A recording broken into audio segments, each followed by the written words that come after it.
Everyone, HeroLink18 here, and welcome back to the first video I've made in like 4 months, I think. The 4th anniversary of my YouTube channel is on November 22nd, which is 11 days from now. I probably will create a, 4th anniversary video for that once that comes around, but for now I'm playing a game called Hiveswap. It's a point-and-click adventure game. It's in 1994. Select new.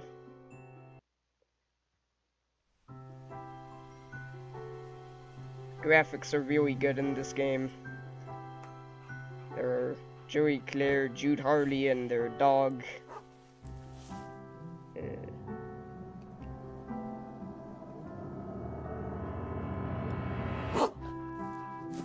I love how the binoculars fall onto his face. It's so funny. And there it is.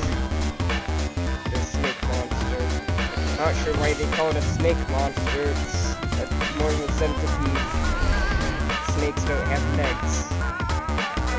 I'm not sure why the snake monster gave up on attacking Jude, who's like literally inches away.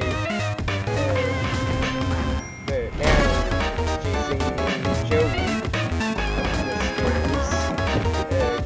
okay, you know what? I should shut up and just let the cutscene play out. Oh, wait, I can't because the cutscene's already over. Your name is...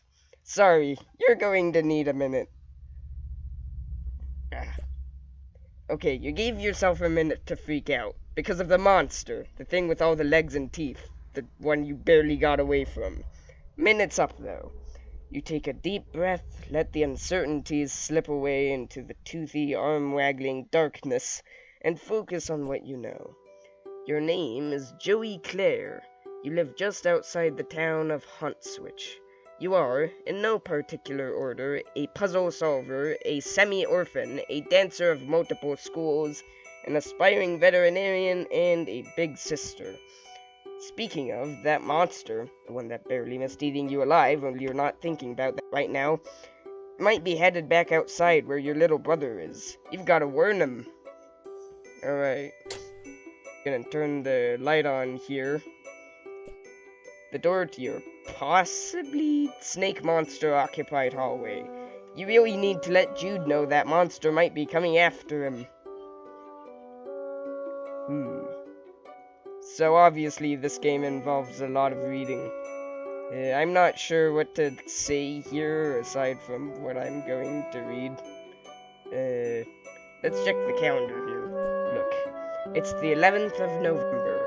Today started off just like any other day, with another sunrise and the sound of songbirds going hog wild out there into the trees. But their songs have all but stopped. And now there's something else going hog wild out there. You don't know what it is, but it ain't birds, and it sure as heck ain't hogs. Mark. You've already marked today's date as part of your daily routine. If anyone claims that you didn't exist on the date of November 10th, 1994, you can shove that big red X right in their face and prove them wrong. These posters, they resonate so powerfully with the very core of your being. The animals, the magic, the power. They whisper to you in your dreams, secrets of a better world on the other side of the stars. Along with ballet, you also study tap dancing. You haven't decided which you prefer. Ballet is fun, but tap's also fun, in a different kind of way. You've considered blending the two, wearing one tap shoe and one ballet shoe at the same time, but decided to fully master both and earn the respect of your teachers before unveiling your boundary-shattering ballop style to the world. Equip.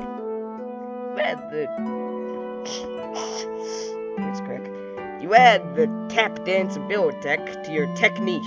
Yep, those are the words that refer to those concepts. You learned them literally just now.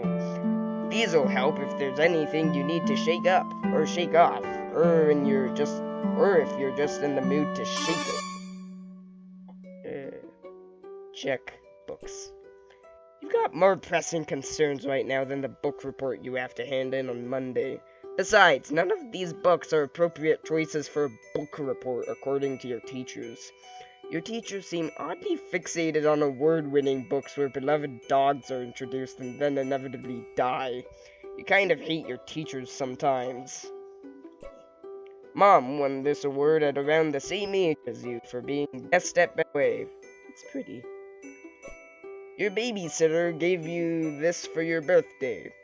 Joey, she said, this wizard's the best. He lives in his little wizardy orb, just swimming in spells and glitter. He will protect you. Look, he's doing it right now. Your babysitter loves wizards, obviously. She's pretty great. I don't really have much control over my voice. See a Viewmaster there. Can't click on it, though. It's easy to make your very own cake, or something like that. You were really excited to get this for your birthday last year, but you ran out of the baking stuff pretty quick. You could use regular sugar and flour or whatever, but it's not like you have those things just sitting around. Who does, honestly? People with moms, you guess? Bake. You're all out of the baking stuff. You're not too busted up about it, though. You're pretty tough. Oh yeah, one interesting detail is that you can actually check the ceiling. You examine the ceiling in more detail as one does. It is covered by a mural that your mom painted for you when you were very young. Later, you added the stars yourself. You are quite pleased with the results of the long-term mother-daughter collaboration. These glow-in-the-dark plastic stars provide a not unconvincing illusion of space for at least a few minutes after you turn off your lights. Your brother once said, they're not accurate, but you said, they are, they're just not from the point of view of Earth, and that shut him up pretty quick. I have those plastic glowing stars, although only in like one area of my ceiling. What's more interesting is this green sun. Your mom painted this big star along with the rest of the mural. You love that symbol so much. So much, in fact, that your babysitter had a t-shirt made for you at the mall. Very shirt you're now wearing, in fact. Turn the lights on again. They should be pretty safe on the shelf, which is the point of shelves, you suppose.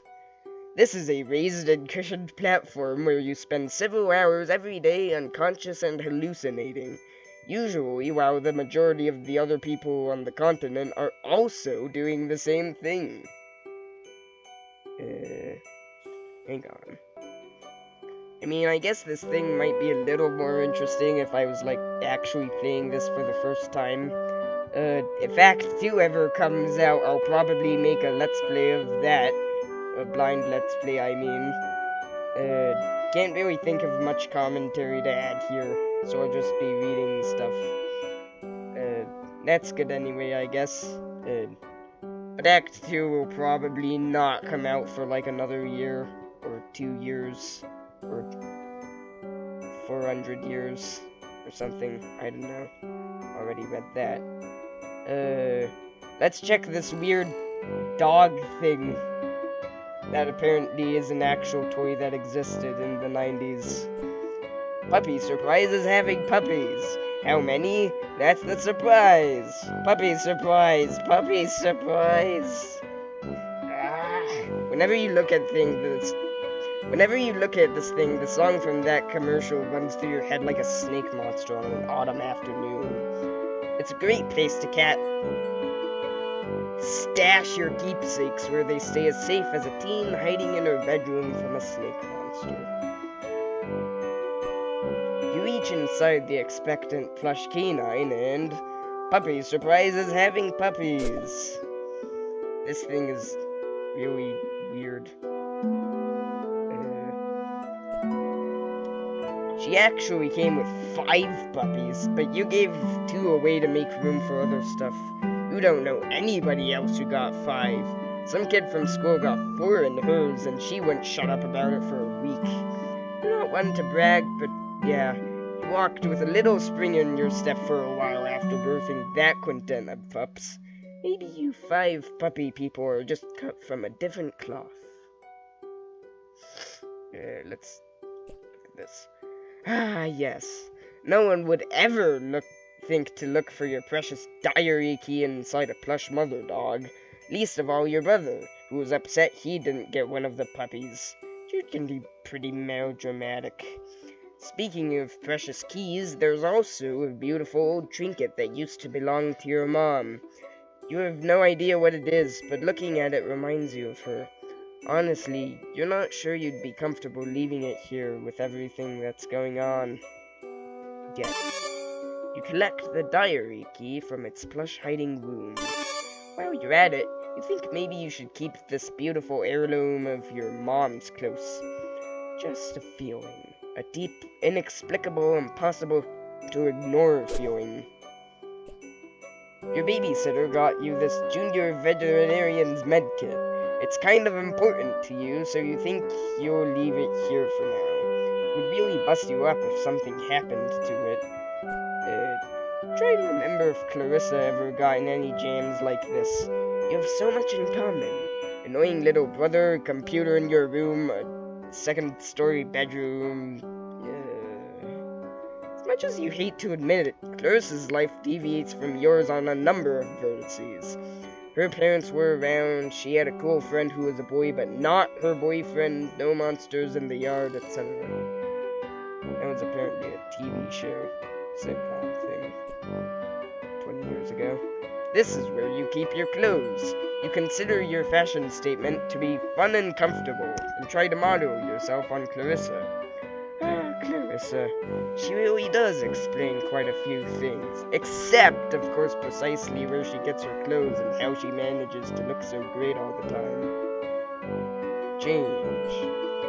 You could try on some new clothes, but what's a style montage without at least one party offering compulsory reaction shots for each outfit? Who's going to give you an affirming head nod when you finally nail it?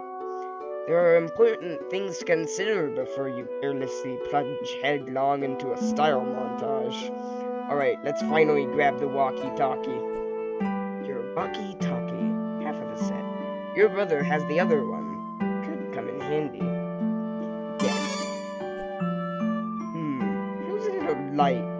Uh-oh. Yep, no batteries. You remember cannibalizing the walkie-talkie when something else needed them, but you can't recall exactly what that something else was. One day you hope to be a veterinarian. Then you can be the one caring for fuzzy-faced baby critters. So when someone catches you in the act of snuggling them all and tells you to take a hike, you can flash your vet badge and say you're here on professional medical business. Then they'll have to take the hike, not you. Outdated computer here. Your modem always makes a mighty racket logging you on. Probably not worth lighting up any hallway snakes to surf your sites right now. It's not like there's much new to see anyway. You're sure that Jude would have let you know if anyone in your web ring had updated their sites. This thing is not an actual toy from the 90s. It's Andrew Hussey's creation. This is Sir Bappy Pawswater, your beloved Manthro chap. You tend to his fussy whims and needs when you trouble to imagine what they might be. What a daring dream to combine the finest qualities of the animal kingdom with the nobility of humanity. Wait, you mean humanity.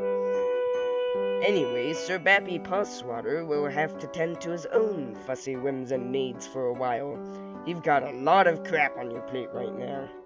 Humanimals was a webcomic made by Andrew Hussey. Beanbags are making a big comeback lately. It beats sitting on the floor, and that's all you can really ask of a beanbag.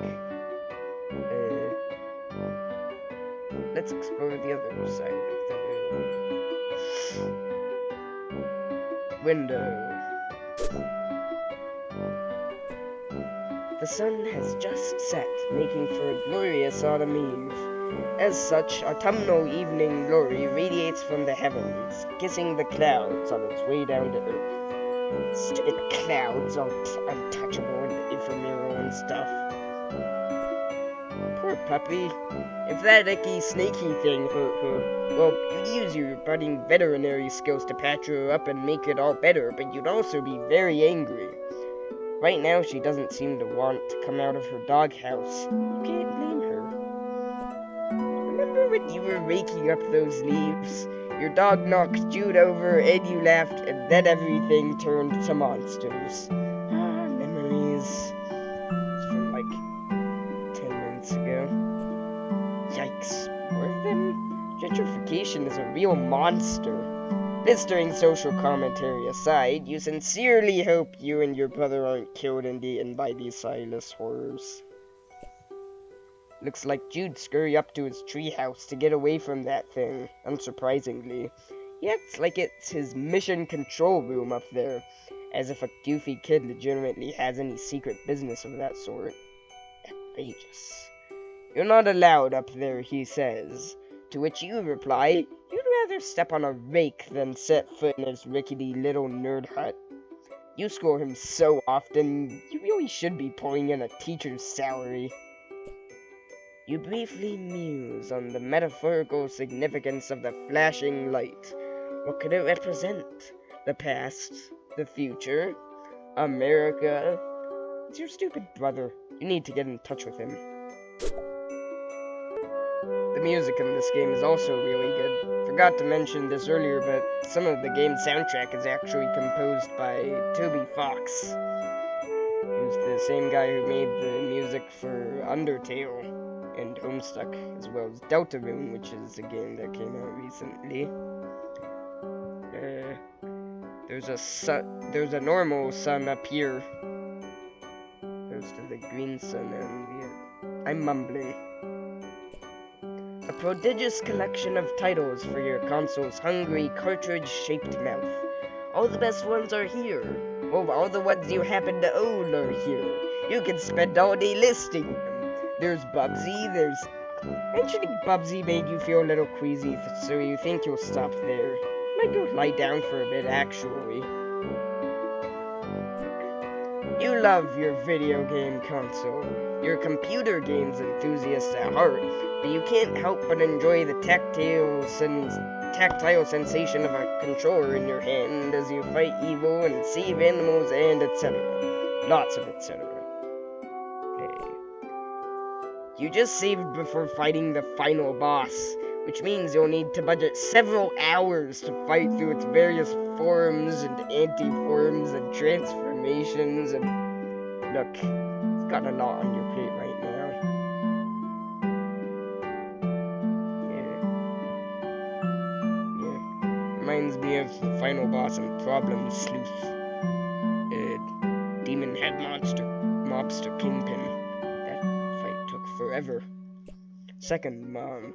This game is only available in Japan, but there's this kid at school who says his uncle works at a games company, and he says gets to play all sorts of secret games before they even come out here. He runs off at the mouth like he has all this insider information and sources inside the game companies, but honestly, you think he's just desperate for attention. You tend to ignore him and focus on more pleasant things, like this super cool poster. Second Mom rules. There's the Bubsy poster that she has for some reason. Also, she seems to have taped the word shh over his mouth, which is pretty good. What could... can't... Hang on. How am I... What could possibly go wrong? That's what Bubsy would say if he were here. He never stopped saying it. You'd hear it in your head forever, echoing like screams echo across still water. Also, if you use the diary key on this poster, I like this flavor text. Your diary provides no insight into why you hung up this poster. You reread it many times, searching for just that information. You love Block Hustle, the game of descending columns that disappear as lines are filled. But, you can only find a poster of the American box art. Ginger Rogers. Gosh, she's really something. The greatest tap dancer who ever clattered gracefully across the screen, probably? No, wait, definitely. It's still kicking. The bounty hunter's advice for dealing with monsters would probably be to shoot them, or change her shape, or both at once. She's cool, but pretty difficult to emulate. The story keeps happening. Just look at that childlike empress.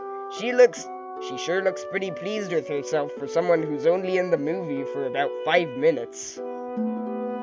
Watched that movie, like, back when I was, like, 10 or something. Don't really remember any of it. Hot Steppin'. You don't really perform the styles of dance that make this movie such a post-pounding barn burner of a smash hit, but I'd certainly like to someday. Canadian Campfire Spookums is the best. It's about these kids who get together in the woods every week, and one of them throws a dust in the fire, and then they tell a scary story, and that scary story is the episode. You guess you kind of focused more on the framing narrative than you did on the stories, but whatever. It's the best, just like you said. Acorn's Shadow is surprisingly dark for a show about a group of horse friends. It canters down some troubling psychological roads. Magical Animal Companion Fuel Rescue is your favorite Japanimation. It's all about this girl, Shika, who goes to school sometimes and has a regular life. Boring, yeah, but whenever a magical animal has been hurt, Shika becomes Princess Shika and rides her deer companion to go heal them. That's the whole thing. It's great. No fighting, just healing. You love it.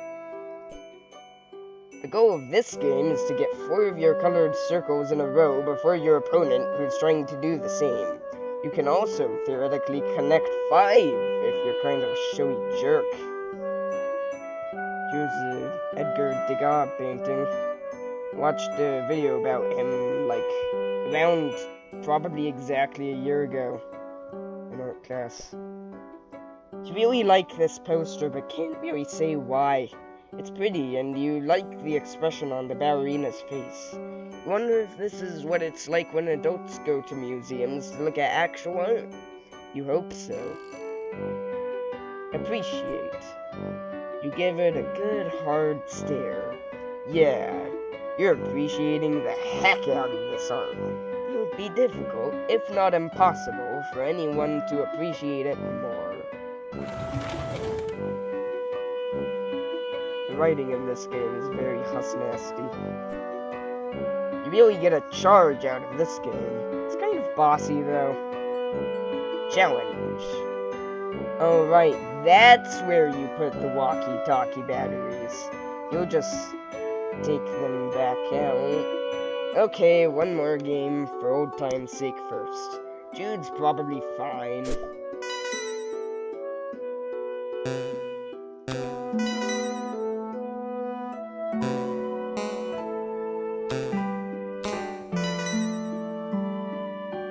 Boring game.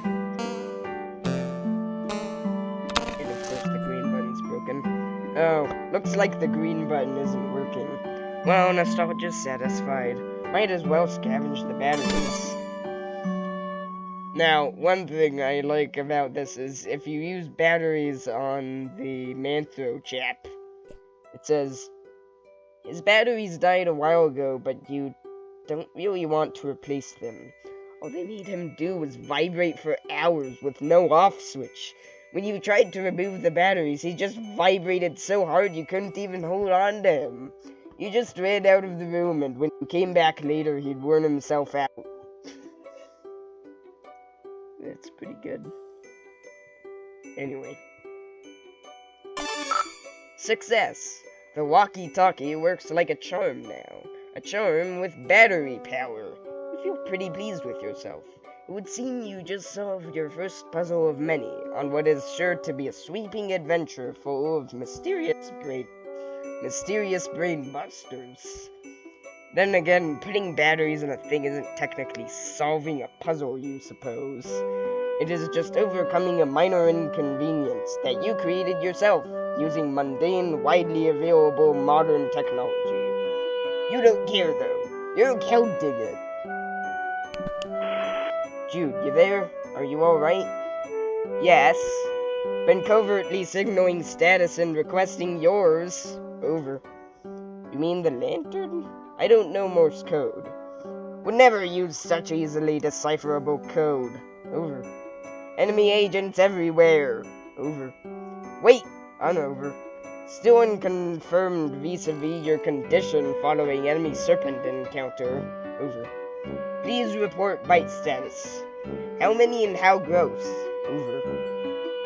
I'm fine.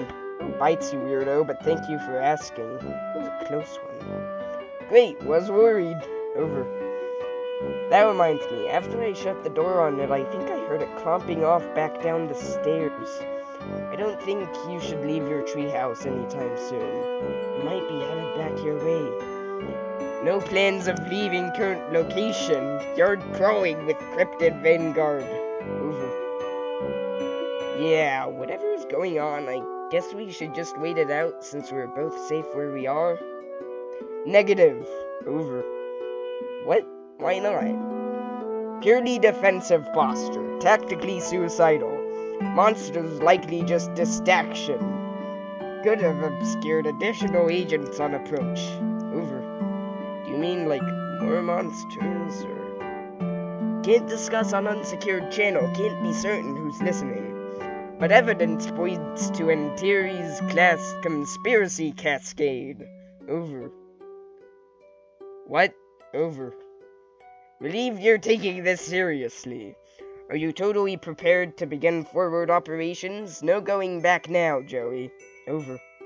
I was making fun of you, dweeb. Not going anywhere. Just crucial on the battlefield, Joey. Hoping presence of monsters has tipped equation away from typical skepticism. Over. Okay, that's fair. Okay, what do I need to know? Your current position not secure. Large yard facing windows. Location compromised to enemy. Situation rapidly deteriorating. Must abscond to attic, Joey. Over. The attic? Yes, the attic. Strong door. Well stocked with tactical material. Take left out of bedroom. Go upstairs. Highest room in house. Over. I know what the attic is, Jude. It was just a weird suggestion. What else is new? More inscrutable rambling from my treehouse lunatic brother. Don't understand. You sounded confused. Trying to help. Over. Look, just shut up, okay? I'll sneak up there, lock the door, and you can, call the cops? Negative. Must assume local law enforcement compromised. Oh, right. 911 blocked our number after all your prank calls. Drills, not pranks. Xenomorph incursion preparedness drills. Look, failed miserably by Fat Cat Xenomorph collaborators of Haunt Switch Police Department. Jude. On our own. As a house, as a species. Over. Jude, I'm going to go to the stupid attic, okay? I'm sorry for being mean. Do you have your weapon? Over. What weapon? You mean my old weapon? What for? Serpents swarming everywhere. Over. Do you want me to fight them? With a flashlight? Don't blame you for being nervous with high concentration of serpent presence. Must be brave. Your brother believes in you and knows you can beat the serpents. Over. Stop saying serpents. Do you recall where weapon is? Over. Yeah, it's in the closet. Understood. All set then. Over. No, I mean the hall closet. Crap. Over. Yeah. Well, I guess I'll have to take your word about all this. You are sure about all this, right? Absolutely, extremely certain. Over. Over and out, Squirt. The dialogue is really good.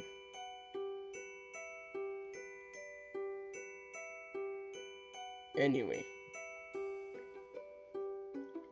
If I try to leave, it says, you don't want to leave without writing what could be your last words ever in your diary.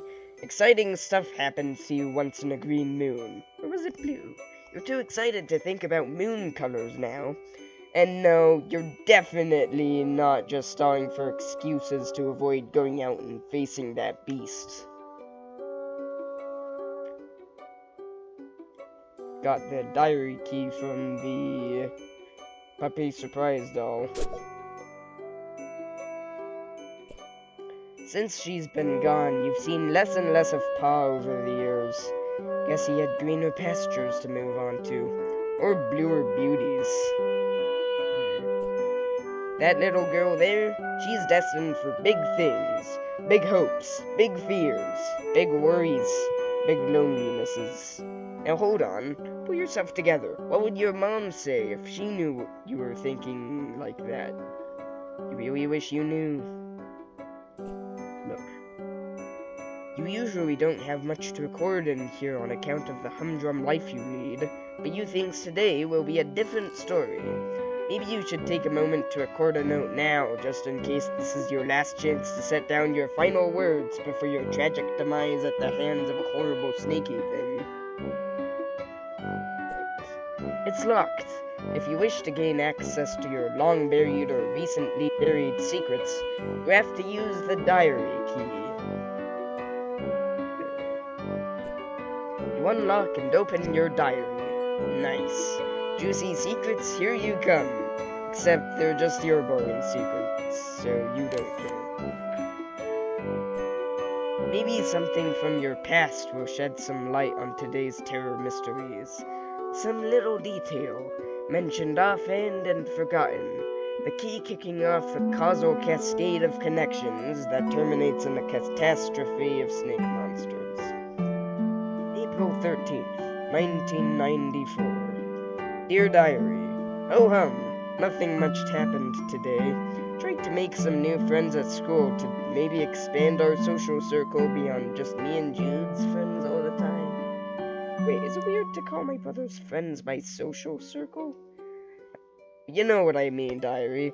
I don't have any friends I can really call mine, so I'm trying to branch out. Guess it's better than calling them my web ring. The kids at school are jerks, though, and they called me a poser when I tried to talk to them about games I like and stuff. Between you and me, I think a bunch of the kids at school might be evil? Jeez, now I'm sounding all paranoid like my brother. They're just up to no good, I can feel it. Joey.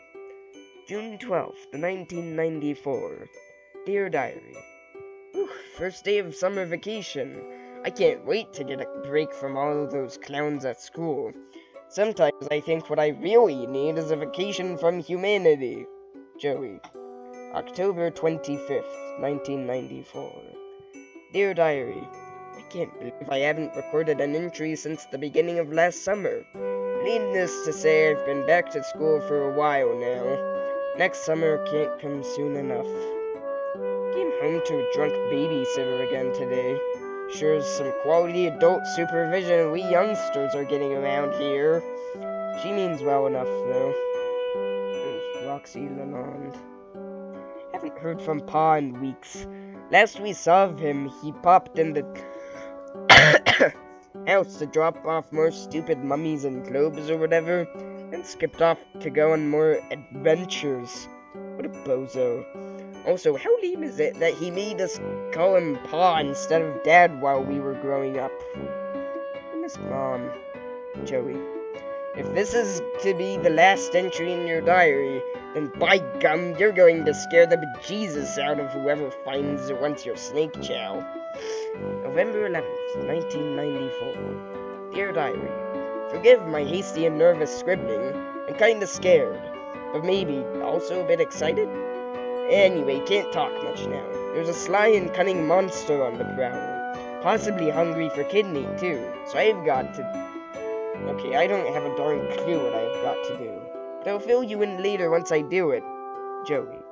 Satisfied you've done your duty vis-a-vis posterity in case the worst should happen, you relock your diary and hide the key again. Safe and sound.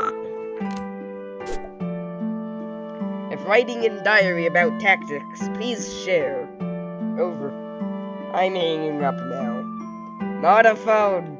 Over. Click. Dial tone. Can see you through window. You're making sound with mouth. Over and out.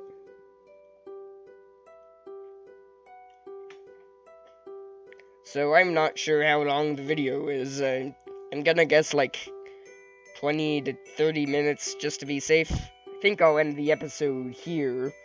In next episode, I will venture out into the hallway. Yeah, this has been HeroLink18.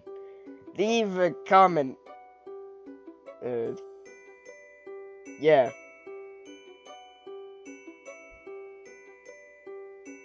I'm so terrible at outros.